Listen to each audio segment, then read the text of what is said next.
भगवान श्री कृष्ण का अवतरण। एक बार यह संसार ऐसे राजाओं की अनावश्यक सैन्य शक्ति से बोझिल हो गया जो वास्तव में असुर थे किंतु अपने आप को राजा मान रहे थे।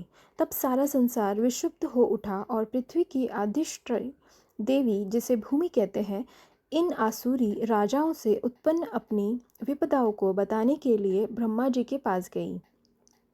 भूमि ने गाय का रूप धारण किया और वह सजल नेत्र से आंसू भरकर ब्रह्मा के समक्ष प्रकट हुई। वह शौकत थी और श्री भगवान की करुणा जगाने के लिए रो रही थी। उसने पृथ्वी की विपदाग्रस्त स्थिति का वर्णन किया। इसे सुनकर ब्रह्मा अत्यंत दुखित हुए। वे तुरंत क्षीर सागर के लिए चल पड़े, जहाँ भगवान श्री विष्णु निवास करते थे। ब्रह्मा जी के साथ शिव जी इत्यादि सारे देवता थे और भूमि भी उनके साथ होली। क्षीर सागर के तट पर आकर ब्रह्मा जी भगवान श्री विष्णु को, जिन्होंने पहले वराह का दिव्य रूप धारण करके पृथ्वीलोक की रक्षा की थी, प्रसन्न करने का उपाय करने लगे। वैदिक मंत्रों में पुरुष सूक्त नामक एक विशेष प्रकार की प्रार्थना है। सामान्य रूप में देवतागण इसी पुरुष सूक्त का उच्चारण करके भगवान श्री विष्णु को नमस्कार करते हैं।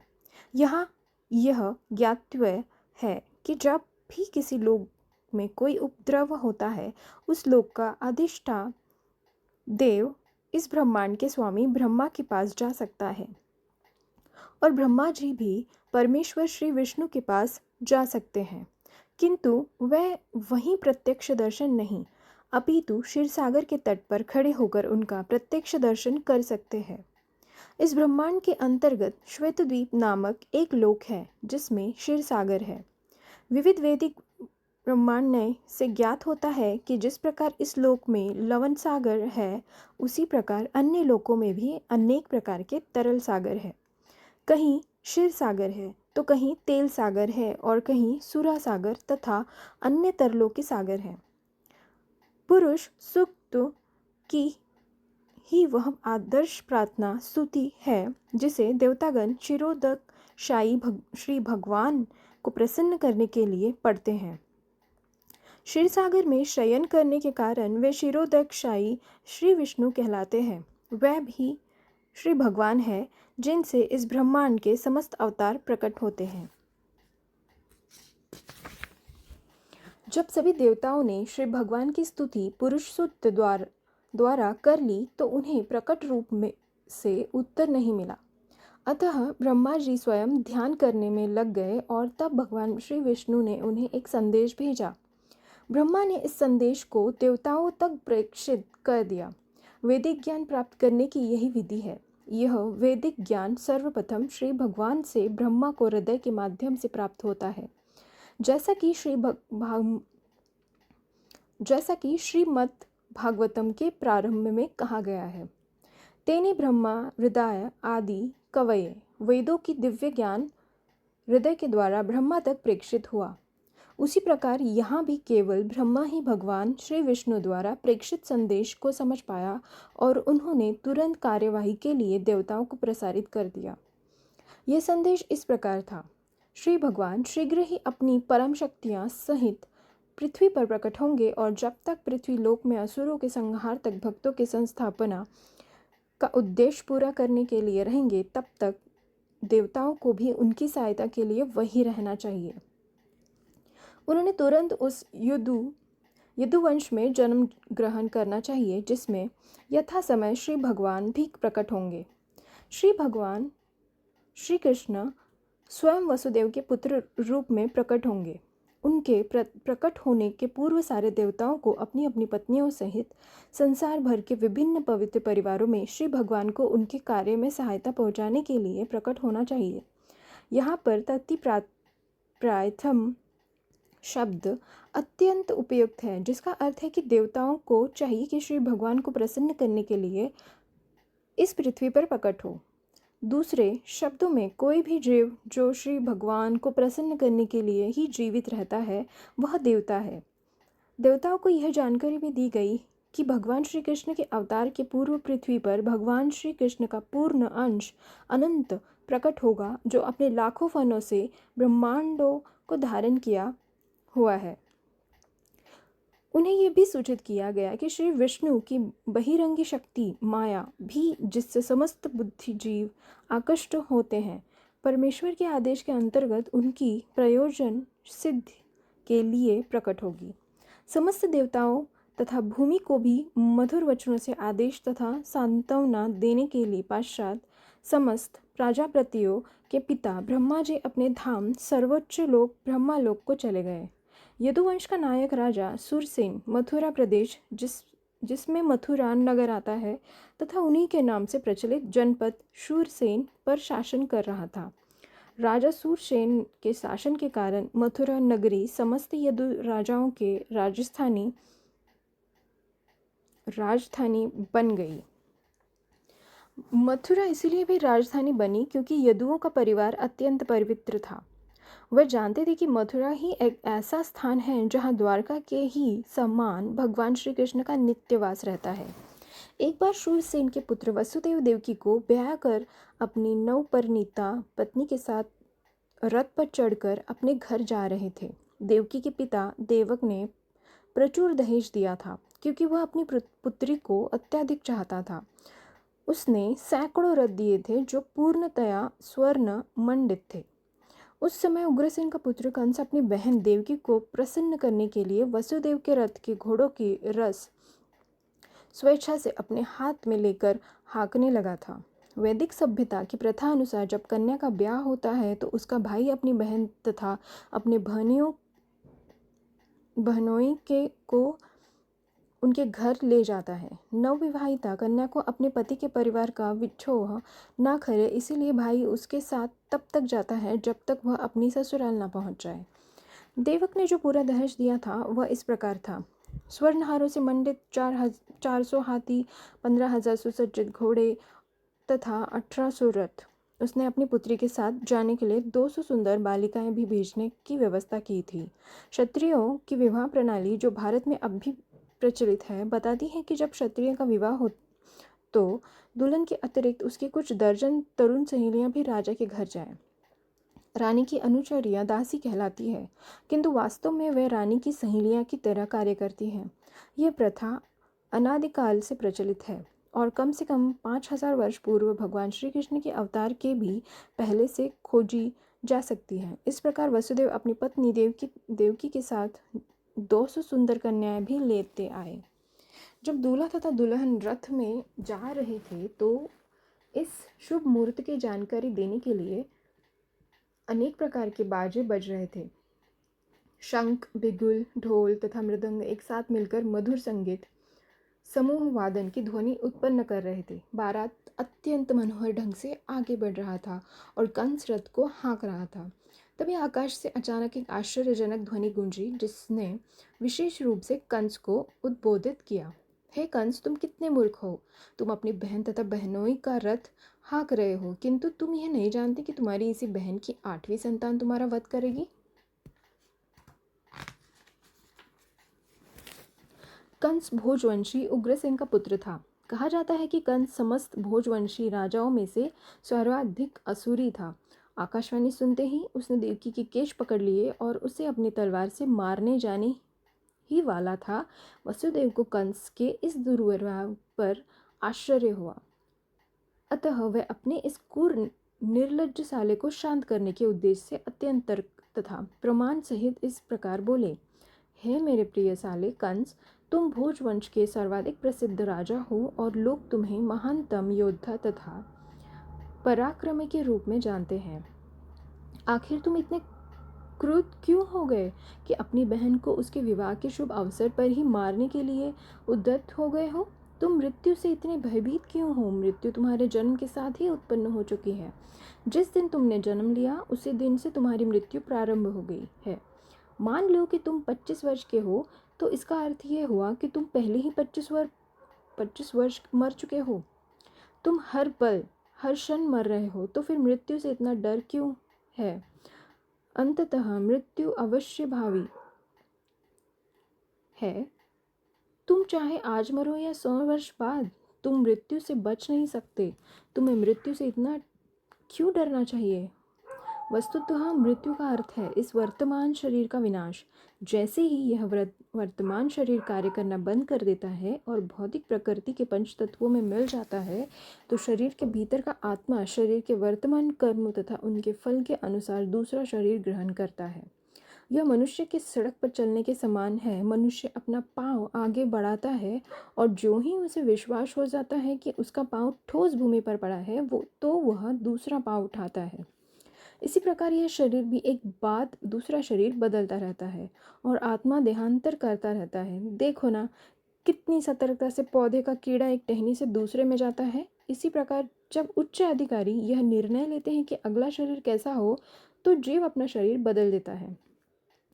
जब तक जीव इस भौतिक संसार में बद्ध रहता है, तब तक उसे एक बाद दूसरा भौतिक शरीर ग्रहण करना ही होगा। उसे अगला शरीर उसके इसी जीवन के कर्मों तथा उनके फलों के अनुसार प्रकृति के नियमों द्वारा प्रदत्त होता है। यह शरीर स्वप्न में देखे जाने वाले शरीरों में से ही किसी एक के समान है। सोते समय स्वप्न में हम अपनी मानसिक दृष्टि के अनुसार अनेक शरीरों की रचना करते रहते हैं। हम स्वर्ण देख चुके हैं और पर्वत भी। अतः स्वप्न में भी हम इन दोनों विचारों को मिलाकर स्वर्णिम पर्वत देख सकते हैं। कभी कभी सपनों में हम अपने शरीर को उड़ता हुआ देखते हैं और उस समय हम अपने वर्तमान शरीर को बिल्कुल भूल जाते हैं। इसी प्रकार ये शरीर बदलते रहते हैं। जब तुम्हें कोई शरीर मिलता है तो तुम विगत शरीर को भूल जाते हो। स्वप्न में हम न जाने कितने नए प्रकार के शरीरों के साथ संपर्क कर सकते हैं, किंतु जगने पर हम उनको सबको भूल जाते हैं। यह भौतिक शरीर वास्तव में हमारी मानसिक क्रियाशीलता की रचनाएं हैं, किंतु इस समय हम अपने विगत शरीरों का स्मरण नहीं कर पाते।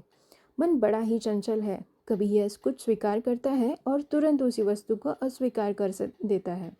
इंद्रिय तृप्ति के 5 विषयों रूप, रस, गंध, शब्द तथा स्पर्श के संपर्क से ही मन स्वीकार और अस्वीकार करता रहता है। चिंतनशील विधि द्वारा मन इंद्रिय तृप्ति के विषयों के संपर्क में आता है और जीव इच्छा अनुसार विशेष प्रकार का शरीर प्राप्त करता है। अतः शरीर भौतिक प्रकृति के नियमों द्वारा प्रदत्त एक उपहार है। जीव शरीर ग्रहण करके अपने शरीर की रचना के अनुसार इस जगत में सुख भोगने या दुख सहने के लिए फिर से आता है। किसी विशेष शरीर के बिना हम विगत जीवन से प्राप्त मानसिक दशा के अनुसार सुख या दुख का अनुभव नहीं कर सकते। हमें विशेष प्रकार का जो शरीर मिलता है वह मृत्यु के समय हमारी मानसिक दशा के अनुसार ही मिलता है। सूर्य, चंद्र या नक्षत्र जैसे प्रकाशमान लोकों का प्रतिबिंब जल, तेल या घी और जैसे विभिन्न प्रकार के कुंड में पड़ता है, यह प्रतिबिंब पात्र की गति के ही अनुसार हिलता डुलता है। चंद्रमा का प्रतिबिंब जल पर पड़ता है और जल के हिलने से चंद्रमा भी हिलता है प्रतीत होता है, लेकिन वास्तव में चंद्रमा हिलता नहीं। इसी प्रकार मानसिक कल्पना मनोधर्म से जीव विभिन्न प्रकार के शरीर ग्रहण करता है। यद्यपि उसका इन शरीरों से कोई संबंध नहीं होता, किंतु माया के प्रभाव से मोहित होने के कारण जीव सोचता है कि उसका संबंध एक विशेष प्रकार के शरीर से है। बद्ध जीवों की यही जीवन शैली है। मान लो कि कोई जीव इस समय मनुष्य शरीर को प्राप्त है। वह सोचता है कि वह किसी मानव समुदाय या किसी विशेष देश या विशिष्ट स्थान से संबंधित है। वह अपनी पहचान उसी रूप में करता है और व्यर्थ है कि दूसरे शरीर की तैयारी में जुट जाता है जिसकी उसे आवश्यकता नहीं होती। ऐसी इच्छाएं तथा मानसिक कल्पनाएं विभिन्न प्रकार के शरीर के कारण है। भौतिक प्रकृति का आच्छादक प्रभाव इतना प्रबल होता है कि जीव को जैसा भी शरीर मिलता है वह उसी में प्रसन्न रहता है और अत्यंत प्रसन्नतापूर्वक उसी शरीर में अपनी पहचान करने लगता है। अतः मेरी प्रार्थना है कि तुम अपने मन तथा शरीर के आदेशों से अभिभूत न हो। इस तरह वसुदेव ने कंस से प्रार्थना की कि वह अपनी नवविवाहिता बहन से द्वेष न करे। किसी को दूसरे से द्वेष नहीं करना चाहिए, क्योंकि द्वेष से ही इस लोक में तथा परलोक में जब वह यमराज मृत्यु के पश्चात दंड देने वाला राजा के समक्ष होगा, भय के कारण बनता है। वसुदेव ने देवकी की ओर से कंस से अनुनय विनय की कि वह उसकी छोटी बहन है। उन्होंने विवाह की शुभ घड़ी का स्मरण करा कर भी अनुरोध किया। छोटी बहन या भाई की रक्षा अपनी संतान की तरह ही जानी चाहिए। वसुदेव ने तर्क किया, कुल मिलाकर स्थिति अत्यंत गंभीर है कि यदि तुम उसे मारते हो तो इससे तुम्हारे यश की हानि होगी। इस प्रकार वसुदेव ने सदुपदेश द्वारा तथा दार्शनिक तर्क वितर्क द्वारा कंस को शांत करने का प्रयास किया, किंतु वो शांत नहीं हुआ क्योंकि उसकी संगति असुरों से थी। अपनी असुरी संगति के कारण राजसी उच्च कुल में जन्म लेकर भी वह असुर बना रहा। असुर कभी किसी सदुपदेश की परवाह नहीं करता, वो प्रतिबद्ध चोर की तरह होता है। भले ही कोई कितना ही नैतिक उपदेश क्यों न दे, उस पर कोई प्रभाव नहीं पड़ता। इस प्रकार जो लोग स्वभाव में असुरी या नास्तिक होते हैं, वे मुश्किल से ही किसी सदुपदेश को ग्रहण करते हैं, चाहे उपदेश कितना ही प्रामाणिक क्यों ना हो। देवता में तथा असुर में यही अंतर है। जो लोग सदुपदेश ग्रहण करके उसके अनुसार जीवन बिताने का प्रयास करते हैं, वे देवता कहलाते हैं, और जो ऐसे सदुपदेश को ग्रहण करने में असक्षम होते हैं, वे असुर कहलाते हैं। जब वसुदेव कंस को शांत करने में असफल रहे तो वह असमंजस में पड़ गए कि वे अपनी पत्नी देवकी की किस तरह रक्षा करें। संकट आसन होने पर बुद्धिमान व्यक्ति को चाहिए कि यथासंभव इस संकटमय स्थिति से बचने का प्रयास करे, किंतु यदि सारी बुद्धि लगाने पर भी वह विकट स्थिति को टालने में असफल रहे तो यह उसका दोष नहीं है। मनुष्य को चाहिए कि जहाँ तक हो सके वह अपना कर्तव्य निभाए, किंतु यदि उसका प्रयास विफल रहे तो इसमें उसका दोष नहीं है। वसुदेव अपनी पत्नी के विषय में इस तरह सोचने लगे, इस समय तो मैं देवकी के प्राणों की रक्षा करूंगा, तत्पश्चात यदि हमारी संतान हुई तो उन्हें बचाने का उपाय सोचूंगा। उन्होंने आगे सोचा, यदि भविष्य में मेरा कोई संतान होती है तो कंस को मार सके जैसा कि कंस सोचता है, तो देवकी तथा वह संतान दोनों ही बच जाएंगे, क्योंकि विधि का विधान चिंतय है। किंतु इस समय तो किसी तरह मुझे देवकी के प्राणों की रक्षा करनी ही है। इसका कोई निश्चित नहीं है कि जीव किस तरह किसी विशेष प्रकार के शरीर से संपर्क करता है। ठीक वैसे ही जैसे कि दहकती अग्नि का कोई निश्चितता नहीं कि जंगल में वह किस प्रकार एक विशेष प्रकार के काष्ठ के संपर्क में आती है। जब जंगल में अग्नि ताव अग्नि लगती है तो यह देखा जाता है कि दहकती अग्नि वायु के प्रभाव से एक वृक्ष को फलांग कर दूसरे को चपेट ले लेती है। इसी तरह जीव अपने कर्तव्य का पालन करने में चाहे कितना ही सतर्क क्यों ना रहे, तो भी उसके लिए यह जान पाना अत्यंत कठिन होता है कि अगले जीवन में उसे कैसा शरीर प्राप्त होने वाला है। महाराज भरत आत्म साक्षात्कार संबंधी अपना कर्तव्य अत्यंत श्रद्धापूर्वक निभा रहे थे, किंतु संयोगवश उन्हें एक मृग के प्रति अचिरस्थायी अनुराग उत्पन्न हो गया, जिससे उन्हें अगले जन्म में मृग का शरीर धारण करना पड़ा। अपनी पत्नी की रक्षा का उपाय सोचकर वसुदेव अत्यंत पापी कंस से सम्मान बोले। यद्यपि कंस सर्वाधिक पापी था, कभी कभी ऐसा होता है कि वसुदेव जैसे पुरुष को कंस जैसे परम पापी व्यक्ति की चाटुकारिता करनी पड़ती है। कूटनीतिक व्यापार ऐसे चलते ही रहता है।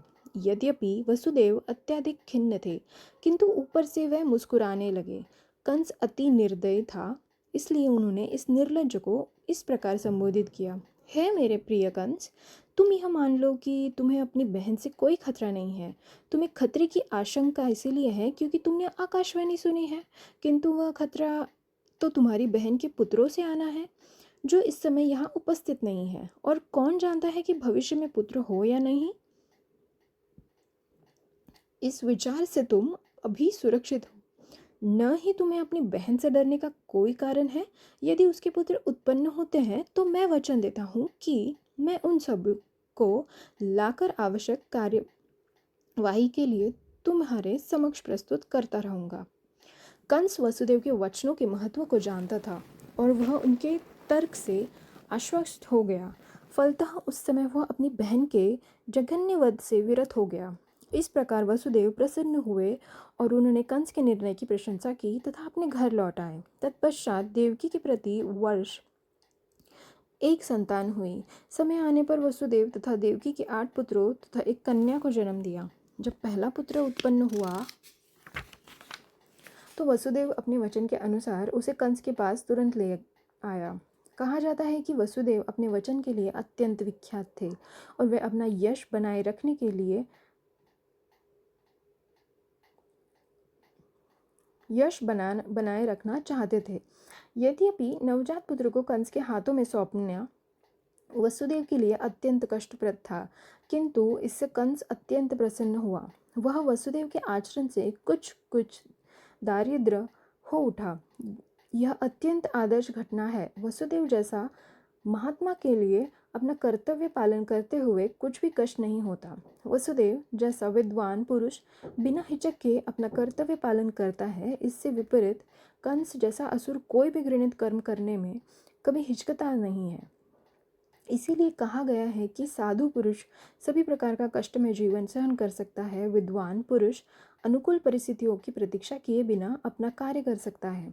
कंस जैसा नृशंस व्यक्ति कोई भी पाप कर सकता है और एक भक्त श्री भगवान को प्रसन्न करने के लिए सब कुछ न्यौछावर कर सकता है। वसुदेव के व्यवहार से कंस संतुष्ट हो गया। यह देखकर आश्चर्यचकित था कि वसुदेव ने अपने वचन का पालन कर रहे थे। अतः उन पर दयालु तथा प्रसन्न होकर इस प्रकार बोलने लगा, मेरे प्रिय वसुदेव, इस पुत्र को मुझे भेंट करने के लिए कोई आवश्यकता नहीं है।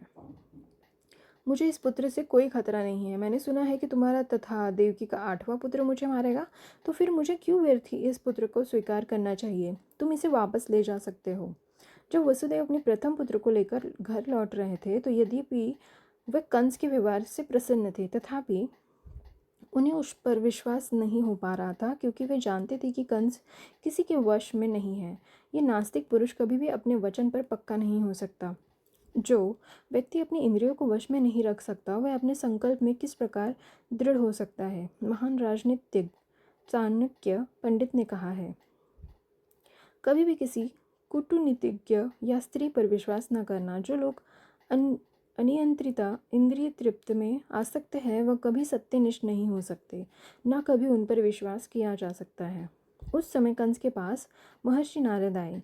उनको जानकारी मिली कि कंस ने वसुदेव पर दारिद्र्य होकर अपने नवजात शिशु को लौटा दिया है। श्री नारद मुनि अत्यंत उत्सुक थे कि जितनी जल्दी हो सके श्री भगवान श्री कृष्ण अवतार ले।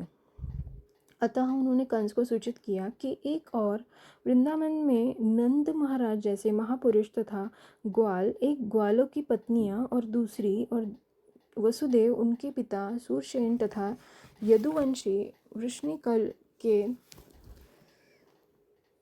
उत्पन्न सारे संबंधी तथा उनके मित्र एवं शुभचिंतक सभी वास्तव में देवता है।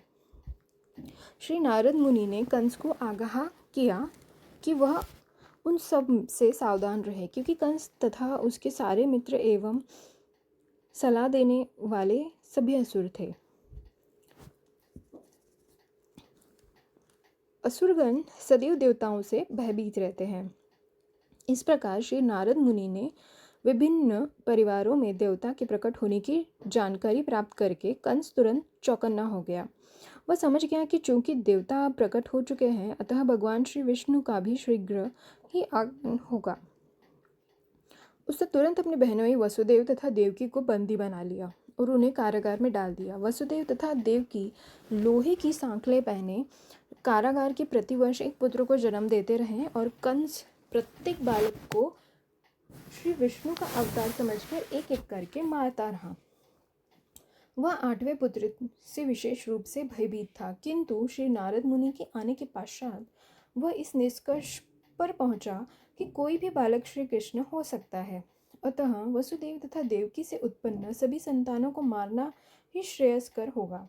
कंस के इस व्यवहार को समझ पाना बहुत कठिन नहीं है। संसार के इतिहास में से एक अनेक उदाहरण प्राप्त है जब राजपरिवार के लोगों ने अपनी अभिलाषा की पूर्ति के लिए अपने पिता, भाई या सारे परिवार तथा मित्रों का वध किया है। इसमें कुछ भी आश्चर्यजनक न था, क्योंकि असुरी वृत्ति वाले राजपरिवार के लोभी लोग अपनी नित्य अभिलाषाओं के लिए किसी का भी वध कर सकते हैं। श्री नारद मुनि की कृपा से कंस अपने पूर्वजन्म में अवगत हुआ। उसे पता चला कि वह पूर्वजन्म में कालनेमी नामक असुर था, जिसका वध श्री कृष्ण द्वारा हुआ था। उसने भोज परिवार में जन्म लेकर यह निश्चय किया था कि वह यदुवंश का घोर शत्रु बनेगा।